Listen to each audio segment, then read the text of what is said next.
Você não tem tempo ou tem preguiça de acompanhar o mercado financeiro e as últimas atualizações?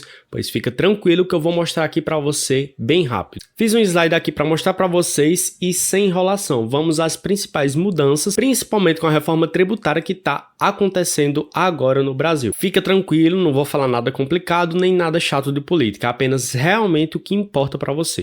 Guia completo sobre a medida parlamentar 1303 de 2025 e seus impactos.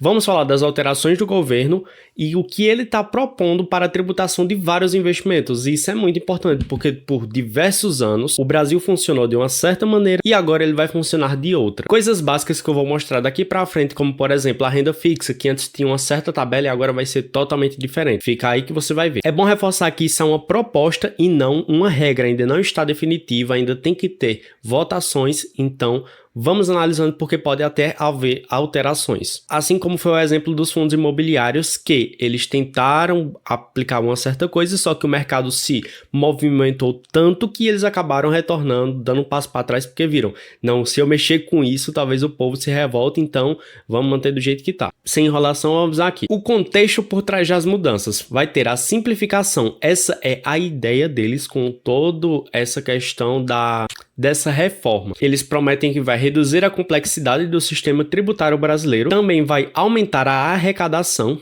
é sempre o que o governo quer, e uma correção, que é para eliminar distorções, algumas coisas que estão muito, fora da linha, uma coisa que está muito em desvantagem e outra que tem muita vantagem, então ele quer mais que alinhar isso. Então o ministro da Fazenda, Fernando Haddad, diz que o objetivo é simplificar, arrecadar mais e corrigir. Menos burocracia, mas também mais dinheiro entrando para os cofres de governo, que é o que ele sempre quer. E o argumento dele é que muitas isenções acabam beneficiando, ao invés do povo, algumas pessoas muito ricas e principalmente alguns bancos, o que não é a pessoa física que o governo deve observar. Então o argumento dele está sendo esse, né? Vamos ver aí. Renda fixa. Durante muito tempo, muitos anos, eu já gravei diversos vídeos falando sobre a famosa tabela da renda fixa, que é o seguinte: se você investe na renda fixa e deixa seu dinheiro de 0 a 6 meses, igual tá aí no slide, de 0 até 180 dias, eles colocam 180 só para ter um número exato, mas é de 0 a 6 meses. Você vai pagar uma alíquota de 22,5% sobre o seu lucro. Como assim? Se você investe um dinheiro e teria um lucro de R$100, você vai pagar não sobre o total. Digamos que você investiu R$10.000. Esses 10 mil renderam 1% em um mês, que vai te render 100.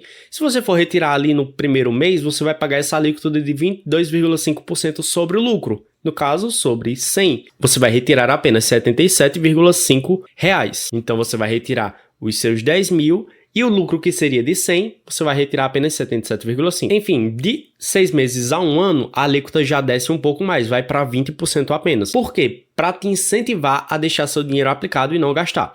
De 1 ano a 2, 17,5. E acima de 2 anos, independente do prazo, sendo até 50 anos ou enfim, ilimitado, seria de 15%. Então, se você tem investimento que está por mais de 2 anos, seria de 15%. Só que aí que tá a questão. Os caras fazem muitos cálculos, pô. Você não vai achar que eles vão fazer uma coisa aqui por besteira. Não, eles vão calcular muito antes.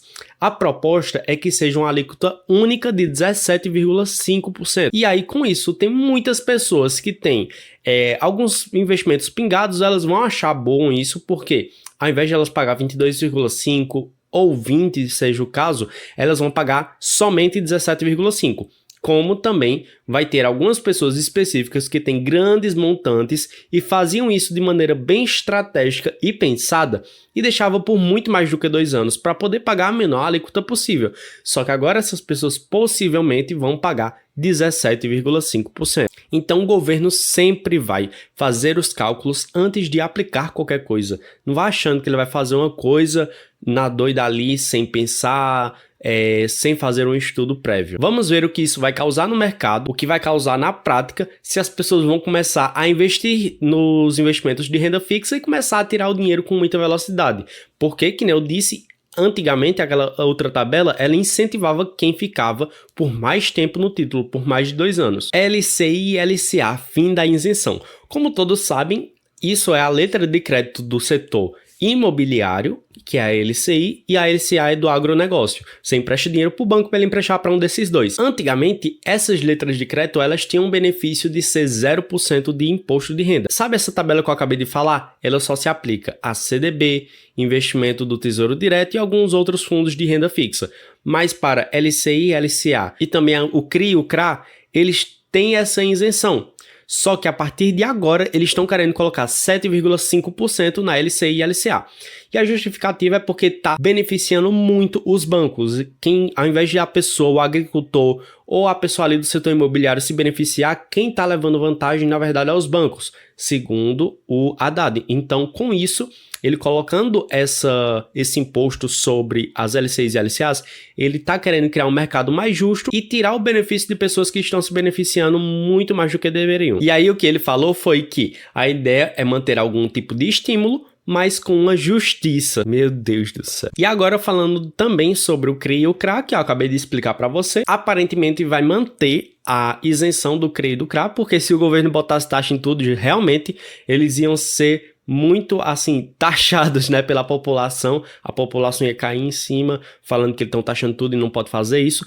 Então, por causa disso, pelo menos algumas coisas eles estão mantendo ali sob controle, da maneira que estava antes ou até melhorando.